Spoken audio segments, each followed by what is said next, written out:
John Adams is one of the most influential modern American composers. His works have received widespread recognition, winning many prestigious awards.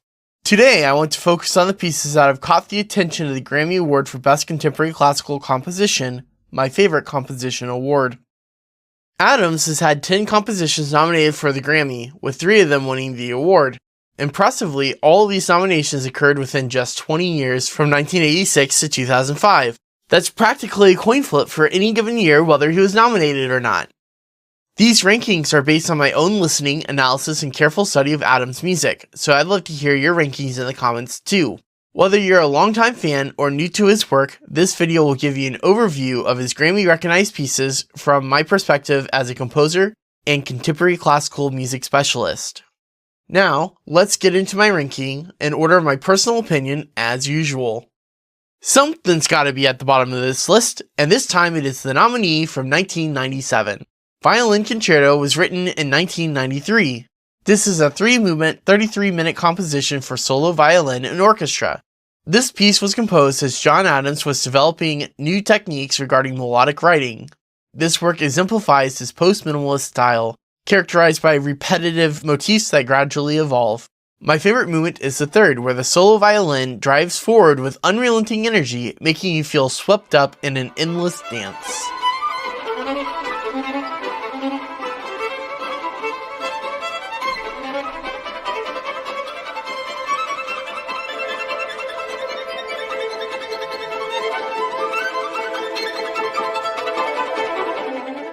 Coming in at number 9 is one of the most recent nominees, the nominee from 2003.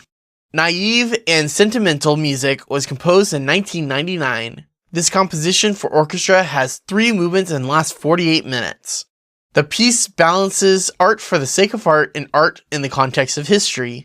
This is achieved by using harmony from Bruckner's 4th Symphony as inspiration, while adding an artistic flair that evokes the Southern California coastline. This composition might challenge some audiences with the melody's lack of adherence to traditional harmonic progressions. This causes portions of the melody to feel out of key or in conflict with the piece. This composition is firmly rooted in post-minimalism, blending repetitive patterns with harmonic complexity that reflects Adams' unique voice. I personally like the calm, jazzy vibes of the second movement best.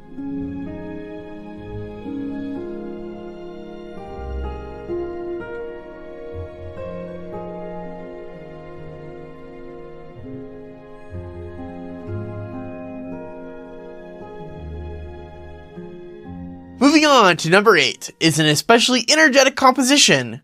It was the winner of 1998. El Dorado was written in 1991. This is a 2-movement, 31-minute composition for orchestra. The work was composed to emphasize the two-faced nature of the term El Dorado. One side is the Garden of Eden-like paradise from nature, and the other is corruption and abuse from businesses trying to sell this falsely. Interestingly, Adams first presents the man-made, corrupted version in the first movement. The second movement highlights an actual paradise.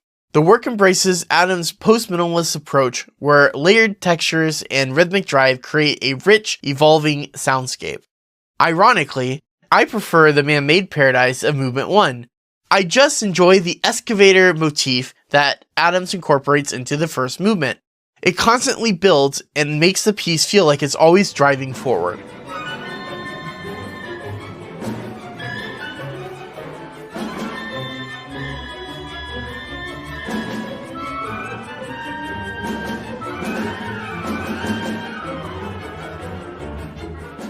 Number 7 is the first piece that John Adams got nominated for all the way back in 1986. Harmonium was composed in 1981.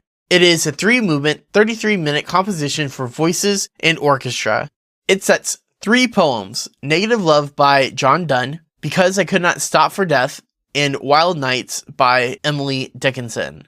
This piece is post-minimalist with slowly shifting harmonies that never feel static, thanks to colorful surface tones adding shifting colors that enrich the atmosphere. My favorite movement is the third. It has the most energy, and the brass acts like this mechanical machine that reminds me of the awe and wonder associated with the Gilded Age.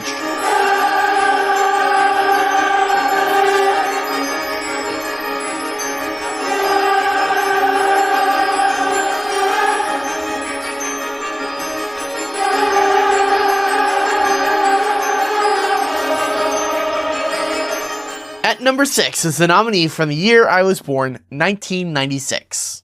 Chamber Symphony was written in 1992. It is a 23-minute, 3-movement composition for chamber orchestra. Bizarrely, John Adams was inspired by 1950s cartoons and a serialist composer called Arnold Schoenberg. These styles don't immediately seem connected in a way that would create a successful crossover. This is a perfect example of John Adams' musical magic at work. He somehow managed to combine aesthetics of both in a satisfying way. This piece defies easy categorization, but includes many of the hallmarks from Adams' post-minimalist style, alongside influences from serialism and post-romanticism. This piece is one where you have to listen to at least a few minutes of it, just because the combination is so off the wall and unique. My favorite movement is the third. It is portraying the cartoon Roadrunner. I love the forward-driving rhythms, the chaos perfectly portrayed, and of course, an imitation of the Roadrunner's iconic chirp.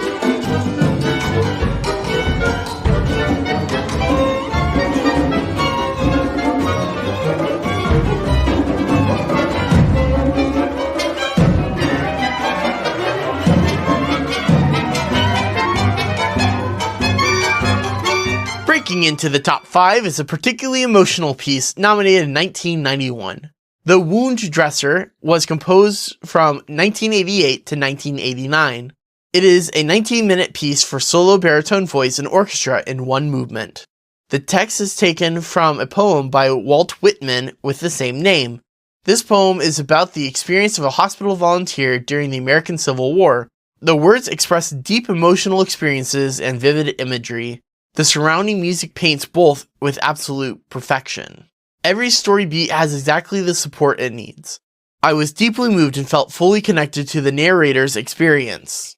My favorite part is the beautiful moment where the brass comes in and highlights the hope of getting better around 17 minutes into the piece. Some suffer so much.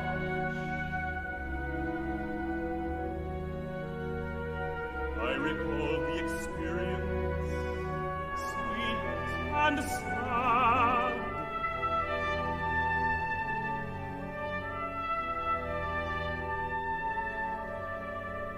Number 4 is the exciting nominee for 1988. The Chairman Dances was written in 1985. It is a 12-minute piece for orchestra. It was composed as an extra composition that was inspired by the opera he was writing, Nixon in China. This piece is a beautiful soundtrack for a foxtrot.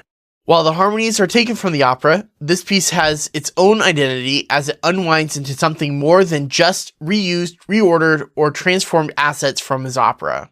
This piece is constructed with post-minimalist techniques, featuring simple, danceable harmonies and a distinctive rhythmic groove.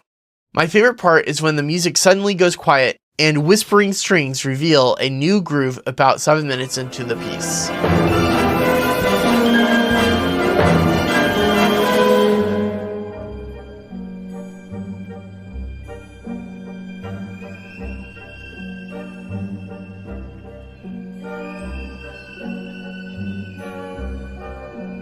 Third place goes to an innovative piece that has so many things going for it. It could have scored higher if the top 2 pieces were not so mature and complex. For just enjoyability alone, the nominee from 1999 is my bronze medal pick. Gnarly Buttons was composed in 1996. It is a 26-minute, 3-movement work for solo clarinet, electronics, and chamber orchestra. This piece encompasses the history of John Adams and his dad's experiences playing clarinet. It was partially written in memory of his father. This piece is very playful and it is approachable harmonically. My favorite movement is the second. It makes me smile and there are lots of jazzy moments, the sound of a cow mooing, and a banjo.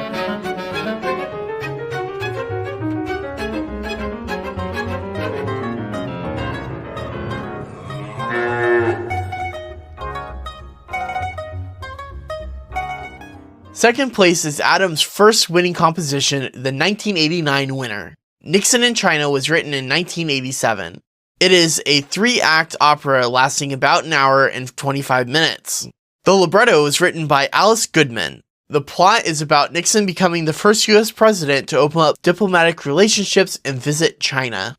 At the time, this was major world news, and Nixon considered it to be more important than the space race that had happened in the previous decade. This opera is a prime example of Adams' post-minimalist style, blending accessible harmonies with minimal dissonance to create a work that appeals to a wide audience. My favorite aria is the news aria from Act 1. I love the use of brass and winds to highlight the excitement that Nixon had for arriving in China. Muse as a kind of mystery. As a kind of mystery. My absolute favorite piece by John Adams is also his most recent winning composition, winning in 2005. On the Transmigration of Souls was composed in 2002 as a commissioned response to the attack of September 11, 2001. This piece is a single movement work lasting 27 minutes. It was written for choir, youth choir, orchestra, and electronics.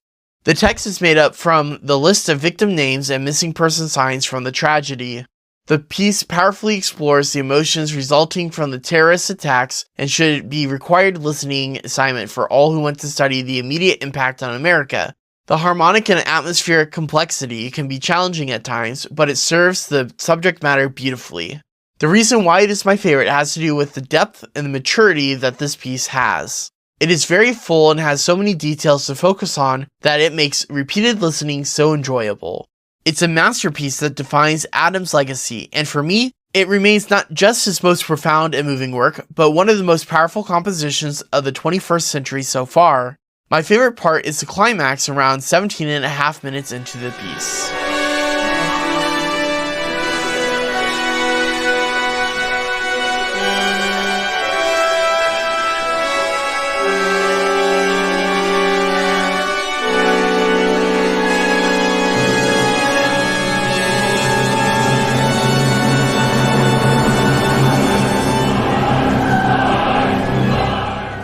Let me know your own ranking of these pieces in the comments. I'd love to see what you think.